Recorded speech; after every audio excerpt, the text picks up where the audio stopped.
Compréhension orale. Écoutez la vidéo et complétez les affirmations.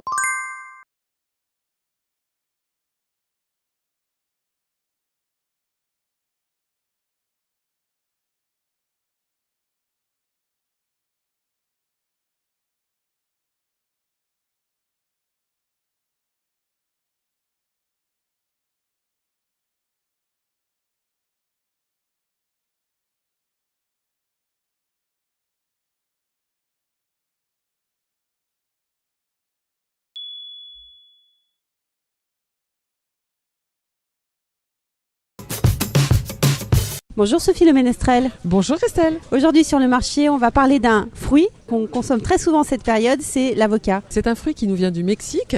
Nous le mangeons principalement en version salée, mais vous avez des pays où on va le manger en dessert, sucré, au Brésil et aux Philippines par exemple. Et pourquoi est-ce qu'on le consomme particulièrement en hiver ? Parce que c'est du bon gras, donc c'est du gras qui nous fait du bien. En fait, il est surtout riche en acides gras insaturés et il a aussi de nombreuses vitamines. Donc il constitue un apport considérable en énergie sans source de mauvais cholestérol. Alors vous m'avez dit que c'était un fruit climatérique, qu'est-ce que ça veut dire ? En fait, c'est comme la banane, il ne mûrit qu'une fois cueilli. Donc vous pouvez l'acheter même dur. Vous allez dans ce cas-là le mettre dans un papier Kraft et le laisser en dehors du frigo, mûrir tranquillement et le consommer quelques jours après. Bonjour monsieur le maraîcher. Bonjour. Comment est-ce qu'on va reconnaître un bon avocat ? Déjà c'est par la couleur, plutôt sombre, noir. Et après en touchant le haut de l'avocat, c'est cet endroit-là qu'il faut qu'il soit bien tendre. C'est là qu'on voit que l'avocat est bien mûr. Alors on le disait ici en France, on le consomme plutôt salé. Est-ce que vous avez des petites recettes à nous conseiller ? Alors d'abord vous pouvez le consommer entier avec une vinaigrette, tout ce qu'il y a de plus classique, mais aussi avec des petites crevettes, sauce cocktail, c'est-à-dire mayonnaise mélangée avec un petit peu de ketchup. Et sinon aujourd'hui on le consomme énormément en guacamole. Alors ça je vais vous donner la recette.